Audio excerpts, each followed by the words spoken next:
यूं जमीन पर बैठकर क्यों आसमान देखता है, यूं जमीन पर बैठकर क्यों आसमान देखता है, पंखों को खोल जमाना सिर्फ उड़ान देखता है।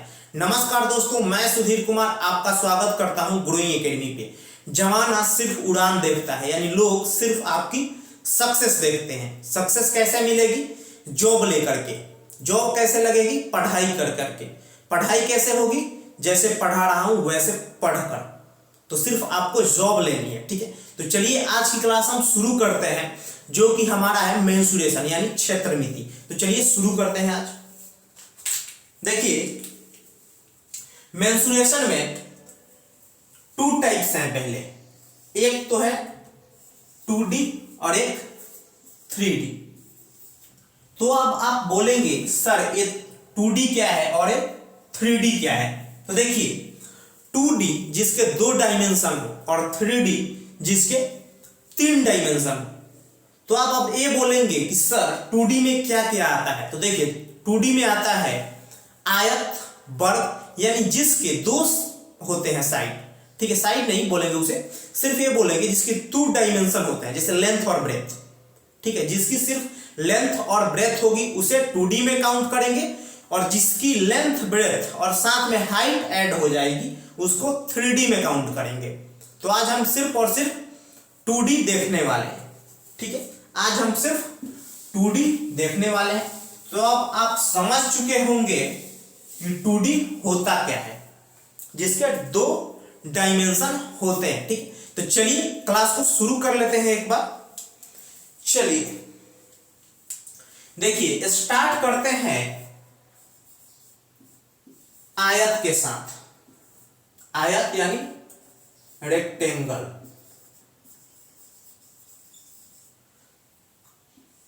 आयत यानी रेक्टेंगल, ठीक है। आयत होता क्या है? तो देखिए आयत में सिर्फ लंबाई और सिर्फ चौड़ाई होती है। आयत में सिर्फ लंबाई और चौड़ाई, ये L होता है, ये B होता है, ठीक है। देखिए लंबाई होता है और चौड़ाई होता है। मैंने आपसे 2D में क्या बताया था? 2D में सिर्फ 2 ही डायमेंशन होंगे, एक लेंथ और एक ब्रेथ, ठीक है। ये आपकी लंबाई है, ये आपकी है लंबाई और ये आपकी है चौड़ाई। लंबाई है और ये चौड़ाई है, ठीक है। देखिए यहां लंबाई है और ये भी लंबाई है, आमने सामने लंबाई है, और ये भी आमने सामने ब्रेथ है यानी चौड़ाई है, ठीक है। तो देखिए यहां से 3 पॉइंट्स हैं जो कि आपको याद रखने हैं। इन्हीं 3 पॉइंट्स पे आपके पेपर में क्वेश्चन बनेंगे। देखिए पहला पॉइंट है आपका, पहला पॉइंट है आपका आयत का परिमाप। आयत का परिमाप क्या होता है, ठीक है। यानी सभी साइडों की माप क्या होगी आयत की। तो देखिए सभी साइडों की माप क्या होगी, यहां पे L है और ये भी L है, ठीक है। तो देखिए L और L यानी एक बार L प्लस एक बार L प्लस एक बार B और फिर दोबारा से एक बार B, यानी फिर B और फिर से B। देखिए इसे हम क्या लिख सकते हैं? 2L, एक L और एक L। कितना L होता है? 2L। और फिर यहां से क्या लिख सकते हैं? एक B और एक B यानी 2B। तो देखिए 2 जब कॉमन है, 2 दोनों में है तो 2 कॉमन ले सकते हैं। इसमें भी L के साथ भी 2 है और B के साथ भी 2 है, तो कॉमन ले सकते हैं 2। तो देखिए 2 कॉमन ले लेंगे तो क्या बनेगा? L plus B। तो ये आपका क्या हो गया? ये आपका हो गया आयत का परिमाप 2 इंटू L प्लस B। यानी L प्लस B को ऐड करना है और 2 से गुना करना है, तो आपका आयत का परिमाप निकल जाएगा 2 इंटू L प्लस B। तो पहला पॉइंट आपका हो गया आयत का परिमाप। दूसरे पॉइंट पे चलते हैं, आयत का क्षेत्रफल। आयत का क्षेत्रफल क्या होता है? तो देखिए जब हम लंबाई को चौड़ाई से गुना कर देंगे तो आपका क्षेत्रफल आ जाएगा आयत का, यानी L गुने B। आयत का क्षेत्रफल क्या होगा? L गुने B। यानी जब हम लंबाई की गुना चौड़ाई से करेंगे तो डायरेक्ट आपका आयत का क्षेत्रफल आ जाएगा। इसे भी मैं बॉक्स में डाल देता हूं। ठीक है, ये दो चीजें हो गई। तीसरी पॉइंट क्या है, दो पॉइंट्स हो चुके हैं, तीसरा पॉइंट है आपका आयत का विकर्ण। आयत का विकर्ण, आयत का विकर्ण इंग्लिश में डायगोनल बोलते हैं। ठीक है, तो देखिए डायगोनल होता क्या है। देखिए जैसे मान लीजिए आपका ये ए रहा, ये बी रहा, ये सी रहा और ये डी रहा। तो देखिए यहाँ पे 90 डिग्री का एंगल बनेगा, आयत है तो देखिए डायगोनल क्या होता है, डायगोनल ये होता है। ठीक है, ये क्या होता है आपका डायगोनल होता है। तो देखिए डायगोनल होता क्या है, यहाँ पे डायरेक्ट पाइथागोरस लगाएंगे तो डायरेक्ट एल का स्क्वायर प्लस बी का स्क्वायर रूट अंडर में डाल देंगे तो आपका डी आ जाएगा, यानी रूट अंडर एल का स्क्वायर प्लस बी का स्क्वायर। डायरेक्ट आपसे पूछ लिया जाएगा, आयत का विकर्ण पूछा जाएगा तो एल का स्क्वायर करिए प्लस बी का स्क्वायर करिए और उन दोनों को ऐड करिए और रूट अंडर में दे दीजिए उन्हें। ठीक है, तो आपका क्या आ जाएगा, आयत का विकर्ण आ जाएगा। तो देखिए मेनली ये 3 पॉइंट्स थे, ये 3 पॉइंट्स थे जो कि आपके लिए इंपॉर्टेंट है और इन्हीं 3 पॉइंट से आयत से क्वेश्चन आएगा तो आपको इन्हीं 3 पॉइंट से देखने को मिलेगा। ठीक है, 1% भी चांस नहीं है कि इसके बाहर से क्वेश्चन दिखने को मिले आपको आयत से। या तो आपसे परिमाप पूछ लिया जाएगा, या क्षेत्रफल पूछ लिया जाएगा, या विकर्ण पूछ लिया जाएगा। ठीक है, एक टाइप का क्वेश्चन ये भी बनता है कि सर यदि कई बार पूछ लिया जाता है कि लंबाई को 10% बढ़ाएं, चौड़ाई को 10% बढ़ाएं तो मतलब ओवरऑल जो उसका एरिया होगा कितना % बढ़ेगा। तो ये क्वेश्चन भले ही आयत का है लेकिन मैं आपको परसेंटेज में कराऊंगा। ठीक है, मैं आपको परसेंटेज में कराऊंगा। तो ये जो यही 3 पॉइंट्स है, क्षेत्रमिति से क्वेश्चन बनेगा तो आयत से, तो इन्हीं 3 पॉइंट से आपका क्वेश्चन बनेगा और इन्हीं 3 पॉइंट से आपसे क्वेश्चन पूछ लिया जाएगा। तो इन 3 पॉइंट्स को आप एक बार अच्छे से समझ लें और क्लियर कर लें। ठीक, चलिए अब आगे चलते हैं। चलिए अब वर्ग को देख लेते हैं एक बार। देखिए वर्ग स्क्वायर, देखिए स्क्वायर होता क्या है। देखिए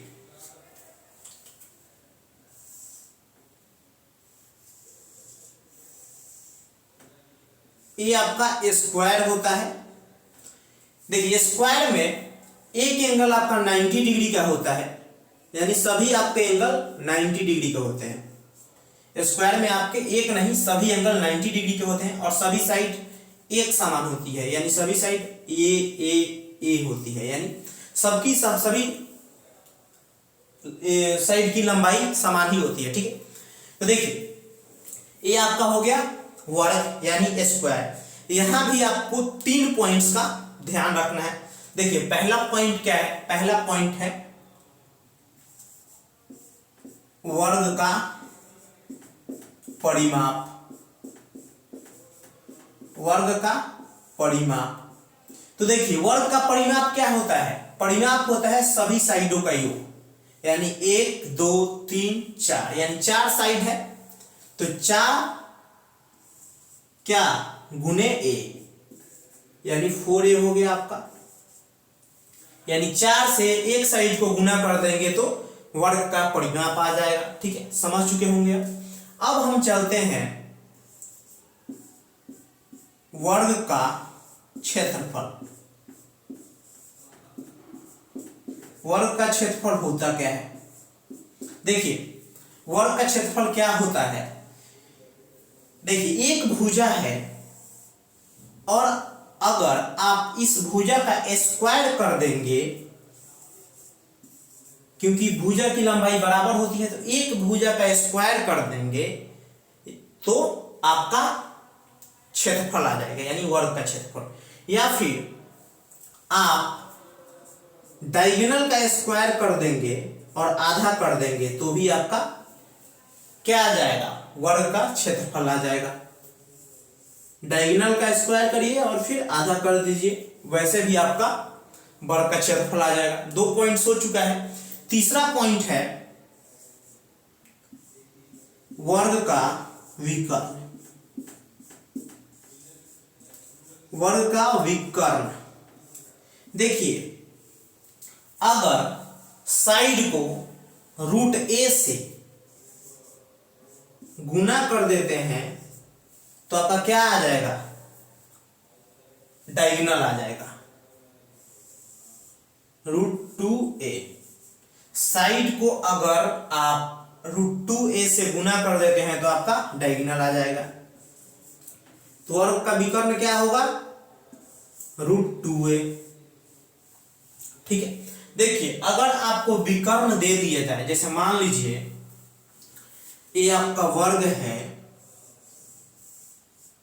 ठीक है, इसका विकर्ण है √4√2, इसका विकर्ण है 4√2। तो यदि मान लीजिए हमें विकर्ण निकालना है तो हम भुजा को √2 से गुना करते हैं तो विकर्ण निकल रहा है।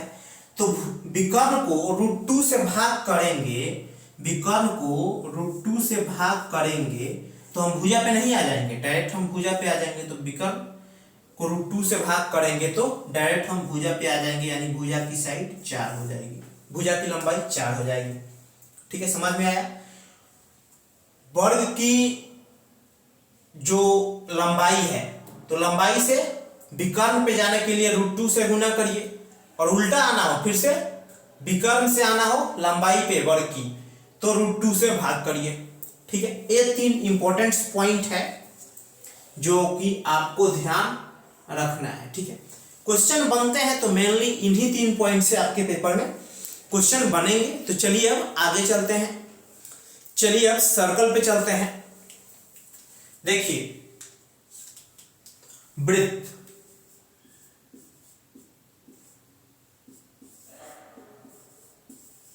वृत्त सर्कल। देखिए, सर्कल कुछ आपका ऐसा होता है, ठीक है। देखिए, एक यहाँ पे केंद्र बिंदु होता है और केंद्र बिंदु से परिधि पर, केंद्र बिंदु से परिधि को जोड़ने वाली रेखा त्रिज्या कहलाती है, यानी R कहलाती है। ठीक है, और पूरा अगर यहां से,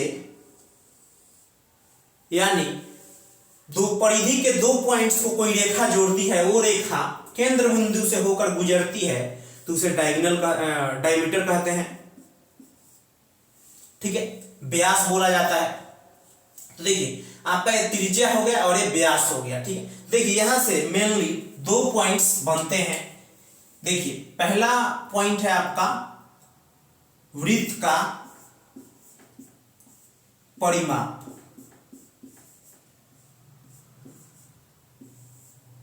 या फिर वृत्त का परिधि। देखिए, वृत्त की परिधि होती है 2πr, 2πr। ठीक है, देखिए इतना जो है, इसके ऊपर तक का जो हिस्सा है इसे πr बोलते हैं, इसे πr होता है। और इसका सिर्फ इसके नीचे का हिस्सा, जहां से मैंने ये पॉइंट्स दिखा रहा हूं, इसके नीचे का हिस्सा भी πr। तो πr प्लस πr क्या होता है, πr प्लस πr क्या होता है, 2πr। तो अब क्या बन गया, 2πr। ठीक है, और एक बनता है वृत्त का क्षेत्रफल, तो होता है πr², पाई r का स्क्वायर। ठीक है, और पाई की वैल्यू आपको पता होगी, पाई की वैल्यू 22/7 होती है, पाई की वैल्यू 22/7 होती है। ठीक, तो देखिए ये तो बात हो गई वृत्त की। कई बार अर्धवृत्त यानी सेमी सर्कल से भी आपके प्रश्न पूछ लिए जाते हैं। ठीक, देखिए अर्धवृत्त कुछ आपका इस तरह का बनता है।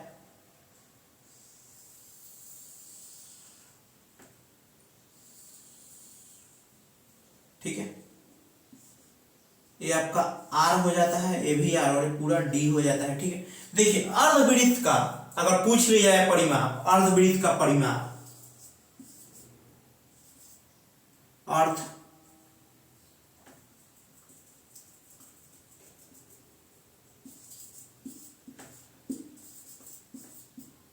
अर्धवृत्त का परिमाप, देखिए ये होता है आपका, देखिए इसको मैंने क्या बोला, इसको मैंने बोला पाई आर, ये कितना हो गया पाई आर, लेकिन ये आपका सिर्फ आर और आर है, सिर्फ क्या है आर और आर है, यहाँ पे पाई आर नहीं है। कई बच्चे बोल देंगे देखिए पाई आर, ठीक है कि सिर्फ पाई आर हो जाएगा, क्यों, वो समझेंगे कि सिर्फ इतना ही है पाई आर, लेकिन ये आर भी है आपका, यहाँ पे आर भी है, तो पाई आर देखिए क्या हो जाएगा पाई आर प्लस ए के आर और ए के आर यानी 2r। अब देखिए आर हम कॉमन लेंगे दोनों में, तो अगर आर कॉमन ले लेंगे तो पाई प्लस 2, पाई प्लस 2 आपका हो जाएगा, पाई प्लस 2 आपका आ जाएगा क्या वृत्त का अर्ध परिमाप, यानी r into pi plus 2, r into pi plus 2 आपका वृत्त का अर्ध परिमाप आ जाएगा। अर्धवृत्त का क्षेत्रफल की बात करें तो क्या आ जाएगा, क्षेत्रफल की बात करें तो डायरेक्ट आपका क्या होता है पाई आर स्क्वायर, तो पाई आर स्क्वायर का आधा, पाई आर स्क्वायर का आधा कर दीजिए, आपका डायरेक्ट क्या आ जाएगा वृत्त, अर्धवृत्त का क्षेत्रफल।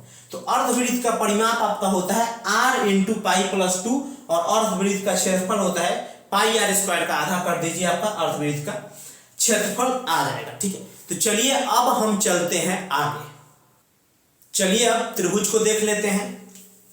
देखिए त्रिभुज, देखिए जैसे मान लीजिए आपका ए बी और सी त्रिभुज है, और ये मान लीजिए ए डी ऊंचाई है, ठीक है, ए डी क्या है हाइट है, और ये आपका बी है। तो यहां से यदि आपको त्रिभुज का क्षेत्रफल पूछ लिया जाए, आपको बेस दे दिया जाए और हाइट पूछ लिया जाए, तो यहां त्रिभुज का क्षेत्रफल क्या हो जाएगा आपका, यहां आपका त्रिभुज का क्षेत्रफल हो जाएगा, त्रिभुज का क्षेत्रफल 1/2 आधार गुने ऊंचाई, यानी 1/2 बेस गुने हाइट, बेस और गुना का हाइट करना है, बेस और हाइट का गुना करना है और उसे आधा कर देना है, तो आपका त्रिभुज का क्षेत्रफल आ जाएगा। ठीक है, तो चलिए इस क्लास में हमने देखा 2D का कुछ मतलब जो भी पॉइंट्स था इंपॉर्टेंट जहां से आपके क्वेश्चन आते हैं। ठीक है, तो हमने आज कंसेप्ट देखा यहाँ पे 2D का।